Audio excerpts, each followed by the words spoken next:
Hello दोस्तों, मेरे channel में आपका स्वागत है। आज मैं बनाने वाली हूँ मेथी और पनीर के पराठे और ये खाने में बहुत ही टेस्टी लगते हैं। सर्दियों में मेथी के पराठे अक्सर लोग बनाते रहते हैं, लेकिन कुछ लोगों की समस्या ये होती है कि मेथी के पराठे फट जाते हैं या पनीर के पराठे फट जाते हैं या कोई भी पराठे बनाएं जैसे आलू के भी बनाएं वो भी फट जाते हैं।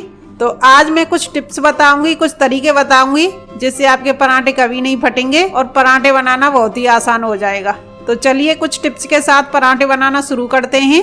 पहला काम है यहाँ पर मेथी आपको किस तरीके की लेनी है। मेथी यहाँ पर छोटी लेनी है, ज्यादा बड़ी नहीं लेनी है। अगर मेथी में ज्यादा बड़े डंठल हैं तो आप उनके डंठल निकाल दीजिए, ऊपर का टॉपी लीजिएगा और तभी आप पराठे अच्छे से बना पाएंगे। तो यहाँ पर मैंने पहले से ही मेथी को साफ करके रख लिया है। बड़े डंठल थे वो मैंने निकाल दिए हैं, ऊपर का टॉप ले लिया है। तो यहाँ पर मेथी को पहले ही मैंने साफ करके रख दिया है और इसका पानी भी सूख गया है, बिल्कुल साफ हो गई है। तो पहला काम यही है कि आपको छोटी मेथी लेनी है, यानी मेथी के पत्ते ही लेने हैं, डंठल नहीं लेने हैं। जैसे मैंने डंठल लिए इतने डंठल ले सकते हैं, इससे बड़े नहीं ले सकते। तो यहाँ पर हम मेथी को काट लेंगे। गांव में ऐसी होते हैं ना, उससे भी आप काट सकते हैं। मेरे पास यहाँ ऐसी नहीं है तो यहाँ पर मैं चाकू से ही काटूंगी। चाकू से भी बहुत अच्छे से कट जाती है। तो यहाँ पर दो भाग करके मैं इकट्ठा कर लूंगी और बहुत ही छोटे छोटे पीस इसमें काट लूंगी। फिर दोबारा से इसको इकट्ठा कर लेंगे, फिर काट लेंगे। बार बार मैं ऐसे ही दोहराती रही हूँ। बहुत ही बारीक कट गई है, आप देख सकते हैं मेथी बहुत ही बारीक कटी है। आपको उठा के दिखा देती हूँ, देखिए हाथ में देख सकते हैं कितनी बारीक है। तो यहाँ पर जितनी बारीक आप काट सकें उतनी ही बारीक आप काट लीजिए। ये बारीक काटना बहुत ही जरूरी है। जिस बर्तन में हमें आटा लगाना है उसी बर्तन में हम इस मेथी को निकाल लेंगे। तो यहाँ पर मैंने परात ली है, इसी में मैं आटा लगाऊंगी। इस मेथी को इसमें निकाल लूंगी। जो मेरी मेथी बची है उसको भी मैं काट लूंगी और इसी तरीके से काटूंगी बारीक। थोड़ा टाइम लगेगा, कोई बात नहीं है, बारीक जरूर काटना है जिससे पराठे बहुत ही अच्छे बनेंगे और फटेंगे नहीं। तो ये काम आपको जरूर कर लेना है, बारीक काटनी है। तो ये भी मैंने बारीक काट लिया, इसको भी मैं परात में डाल दूंगी। तो फिलहाल इस परात को मैं साइड में कर दूंगी। अब मैं लूंगी खलबट्टा और इस खलबट्टे में मैं डालूंगी धनिया। सूखा धनिया है, आप पिसा हुआ पाउडर भी इस्तेमाल कर सकते हैं, लेकिन आप इस तरीके से डालेंगे ना तो पराठे बहुत ही स्वादिष्ट बनेंगे। और एक बार आप इस तरीके से करके जरूर देखिएगा। तो सूखा धनिया मैंने यहाँ पर 2 चम्मच ले लिया है, साबित खड़ा धनिया है। और धनिया मैंने डालने के बाद इसमें डालूंगी लहसुन मैंने पूरी गांठ ली है और लहसुन को मैंने छील के ले लिया है, पूरी गांठ छील ली है। लहसुन को भी खलबट्टे में डाल देंगे और इनको हम अच्छे से कूट लेंगे। तो धनिया को खलबट्टे में कूटने से इसकी खुशबू नहीं जाती है। अगर हम मिक्सी में इसको पीस के रख देते हैं तो इसकी खुशबू इतनी नहीं रहती जितनी खलबट्टे में कूट के रहती है। तो साथ ही साथ मैं इस तरीके से कूट के डालती हूँ। साबित धनिया मैं जरूर रखती हूँ। हाँ, पाउडर रखना भी बहुत जरूरी है क्योंकि हमें जल्दी जल्दी में कुछ बनाना होता है। तो पिसा हुआ धनिया हो, उसका पाउडर हो तो वो हमारे फटाफट से काम में आ जाता है। तो आप सूखा धनिया का पाउडर भी बना के रख सकते हैं, इमरजेंसी के लिए वो भी काम आ जाता है। और इस तरीके से साबित धनिया भी आप जरूर रखिएगा। हो सके तो इस तरीके से कूट के ही धनिया आप इस्तेमाल कीजिएगा। तो देखिए इस तरीके से अच्छे से कूट गया है लहसुन और धनिया। आधे मसाले को इस मेथी में डाल दूंगी। 1 चम्मच मैंने डाल लिया है और 1 चम्मच के बराबर ही बच गया है। इसे मैं साइड में रख दूंगी और भी कुछ मसाले डालूंगी। ज़्यादा मसाले मैं नहीं डालूंगी, ज़्यादा मसाला खाना नुकसान करता है। तो यहाँ पर मैंने बेसिक मसाले ही लिए हैं। 1/4 चम्मच के बराबर मैंने यहाँ पर हींग डाली है और 1/4 चम्मच के बराबर ही मैं यहाँ पर अजवाइन डालूंगी। और अजवाइन को थोड़ा सा हाथ से क्रश कर लूँगी जिससे अजवाइन की बहुत अच्छी सी खुशबू हो जाएगी। और अजवाइन आप जरूर से डालिएगा और हींग भी जरूर से डालिएगा जिससे मेथी के पराठे बहुत ही अच्छे से डाइजेस्ट हो जाएंगे। और 1 छोटी चम्मच मैंने यहाँ पर लाल मिर्च पाउडर डाला है और स्वाद अनुसार यहाँ पर नमक डाला है। अब लूँगी मैं आटा।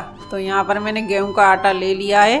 अब गेहूं के आटे को मैं छान कर लूँगी। आप बिना छाने भी ले सकते हैं, लेकिन मेरा यहाँ पर घर की चक्की का पिसा हुआ आटा है, थोड़ा मोटा है, इसलिए मैं इसे छान कर लूँगी।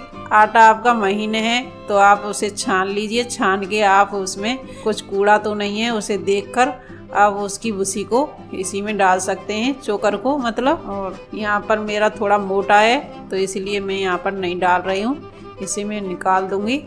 अब इन सबको अच्छे से मिला लूँगी अच्छी तरीके से। और मिलाने के बाद अब मैं थोड़ा थोड़ा पानी डालूंगी और इसका डो लगा लूंगी। और पानी थोड़ा मैंने गुनगुना लिया है, बहुत ज़्यादा गर्म भी नहीं लिया है, बहुत ज़्यादा ठंडा भी नहीं लिया है। और थोड़ा थोड़ा पानी करके मैं आटा गूंद लूंगी। आटा हमने यहाँ सख्त नहीं लगाना है, थोड़ा नरम ही लगाना है। और नॉर्मल जैसे हम रोटी बनाते हैं उससे थोड़ा सा नरम लगाना है। ये मेरी दूसरी टिप्स है कि आटा हमें नरम लगाना है और जैसे हम रोटी बनाते हैं उससे थोड़ा सा नरम लगाना है। तो आटा गूंदने के बाद मैं आपको दिखा दूंगी किस तरीके का आटा लगाना है। देखिए पास से दिखाऊंगी ना, देखिए कितना नरम है। देखने भर से ही आपको पता चल रहा होगा कि आटा कितना नरम लगाया हुआ है। तो यहाँ पर मैंने आटा लगा लिया है। अब इसको ढक के रख दूंगी और ढककर इसे किसी कपड़े में नहीं रखना है, किसी बर्तन से ही आपको ढक के छोड़ देना है। तब तक मैं बाकी तैयारी कर लेती हूँ। तो यहाँ पर लिया है मैंने पनीर मैंने यहाँ पर ताज़ा लिया है, अभी बनाया हुआ है और ताज़ा पनीर है। अगर आप पनीर रखा हुआ लेते हैं तो वो थोड़ा सा हार्ड हो जाता है और ये थोड़ा नरम है, बस यही फर्क है। अगर पनीर आप रखा हुआ लेते हैं, फ्रीज कर रखा हुआ, तो आप उसे कद्दूकस कीजिएगा, हाथ से मैश मत कीजिएगा। यहाँ पर मैंने हाथ की हाथ ताज़ा बनाया है तो इसको मैं कद्दूकस नहीं करूँगी, हाथ से ही मैश कर लूँगी। बहुत ही अच्छे से हाथ से मैश हो जाएगा। बहुत ज़्यादा नरम पनीर है, आपको देखने भर से ही पता चल रहा होगा कि पनीर कितना नरम है। देखिए हाथ से ही कितने अच्छे से मैश हो रहा है ना। तो यहाँ ताज़ा पनीर के ज़्यादा अच्छे पराठे बनते हैं। पराठे तो ठंडे पनीर के भी अच्छे बनते हैं, लेकिन ताज़ा पनीर लेंगे तो वो ज़्यादा अच्छा रहेगा। ताज़ा पनीर अक्सर नहीं हो पाता है, बाजार से लाते हैं तो पता नहीं वो कितने दिन का रखा हुआ होता है और कितनी मिलावट का भी होता है। तो मैं कहूँगी आप घर में ही पनीर बनाइएगा और बाज़ार से आप मत लाइए। घर के पनीर के पराठे बहुत ही अच्छे बनते हैं और बिना मिलावट के बनते हैं। यहाँ पर पनीर को मैंने मैश कर लिया है। अब इसमें कुछ मसाले ऐड कर दूँगी और मैंने आपसे पहले ही बता दिया है मसाले में ज़्यादा यूज नहीं कर रही हूँ। आपको जो जो मसाले आप ऐड करना चाहते हो तो वो आप ऐड कर सकते हैं। मैं इसमें डालूँगी तो बचा हुआ मसाला है जो खलबट्टे में, मैं उसको डाल दूंगी, सारा पोंछ के डाल दूंगी। और 1 चम्मच के बराबर इसमें डालूंगी लाल मिर्च पाउडर। और अपने हिसाब से आप तीखा ज़्यादा खाते हो तो ज़्यादा डालिए और कम खाते हैं तो कम डालिए। और थोड़ी सी यहाँ पर हींग डालूंगी 2 चुटकी और थोड़ी सी यहाँ पर मैं अजवाइन डालूंगी। और अजवाइन को मैं हाथ से क्रैश कर लूँगी। और अजवाइन मैंने आटे में भी डाली है और पनीर में भी डाली है, तो इसकी क्वांटिटी मैंने थोड़ी थोड़ी कर दी है। आप इसकी क्वांटिटी कम ही रखिएगा क्योंकि ये हमने दोनों में डाली है। और स्वाद अनुसार इसमें नमक डालूंगी और बारीक कटा हुआ धनिया, और इससे बहुत ही अच्छा टेस्ट आएगा धनिये से। और धनिये को आप कम या ज़्यादा भी कर सकते हैं, ज़्यादा भी डाल सकते हैं और कम भी डाल सकते हैं, लेकिन धनिये को बारीक करके ही डालना, मोटा धनिया नहीं डालना है। मोटा धनिया डालेंगे तो पराठे फट जाएंगे, बहुत बारीक कर लेना है। अब इन सबको मैं अच्छे से मिक्स कर लूँगी। और गैस हमने यहाँ पर प्याज नहीं डाला है क्योंकि हमें लहसुन की खुशबू ज़्यादा अच्छी लगती है। अगर हम प्याज डालेंगे तो लहसुन की खुशबू दब जाएगी और इतनी खिलके नहीं आएगी जो हमें चाहिए। तो यहाँ आप प्याज डालें तो डाल सकते हैं। और मैं यहाँ लहसुन के ही बनाने वाली हूँ तो लहसुन मैंने खूब डाला है इसमें। यहाँ पर सब कुछ मिक्स कर लिया है। मैं थोड़ा सा चख के देख लेती हूँ कि मसाला हमारा परफेक्ट डला है या नहीं डला है। तो यहाँ पर थोड़ा सा मुझे नमक कम लग रहा है और थोड़ी सी मिर्च भी कम लग रही है। तो यहाँ पर मैं लाल मिर्च नहीं डालूंगी, यहाँ पर डालूंगी मैं हरी मिर्च जो मैंने बारीक काट ली है। फिर से बता रही हूँ, ज़्यादा मोटी मिर्च नहीं काटनी है, बारीक मिर्च काटनी है। और थोड़ा सा मैंने इसमें नमक भी बढ़ा लिया है क्योंकि मुझे नमक भी कम लग रहा था और मिर्च भी कम लग रही थी। तो मैंने यहाँ पर हरी मिर्च डाल दिया और नमक डाल दिया है। अगर आपके घर में छोटे बच्चे हैं तो हरी मिर्च डालना स्किप भी कर सकते हैं। अब इन दोनों को मैं अच्छे से मिक्स कर लूँगी। और दोनों मैंने अच्छे से मिक्स कर लिए हैं। दोबारा से मैंने चख के देख लिया है तो ये पनीर हमारा बिल्कुल परफेक्ट बना है। तो यहाँ पर हम आटे को भी देख लेते हैं। आटे को भी 10-15 मिनट हो गई हैं तो आटा भी बहुत अच्छे से सॉफ्ट हो गया है। तो यहाँ पर मैंने एक कपड़ा बिछा लिया है जिससे क्या होगा कि हमारा सूखा आटा नहीं गिरेगा। और यहाँ पर मैंने पलूथन ले लिया है, यानी सूखा आटा ले लिया है। और हम इसके पराठे बनाना शुरू कर देते हैं। पराठे बनाने से पहले मैं यहाँ पर गैस ऑन कर तवा रख दूँगी। ये गर्म होता है तब तक हम पराठा बना लेते हैं। तो पराठे के लिए देखिए इतनी बड़ी लोई ली है, ज़्यादा बड़ी नहीं ली है और ना ही ज़्यादा छोटी ली है। अब मेरे हाथ में देख सकते हैं कितनी बड़ी लोई है। तो इसको हम अच्छे से बेल लेंगे, ज़्यादा बड़ी नहीं बेलेंगे कम ही बेलेंगे। जितनी हमारी लोई थी उतनी ही हम पनीर की फिलिंग लेंगे और लोई से बड़ा ही है, कम नहीं है। जो हमने आटा लिया है उतना ही हमने ये पनीर ले लिया है। अब इसे बीचों बीच रख देंगे और बराबर फैला देंगे। तो मैंने यहाँ पर पनीर को बीचों बीच रख के और अच्छे से फैला दिया है। अब इसको हम साइड से इकट्ठा करते जाएंगे।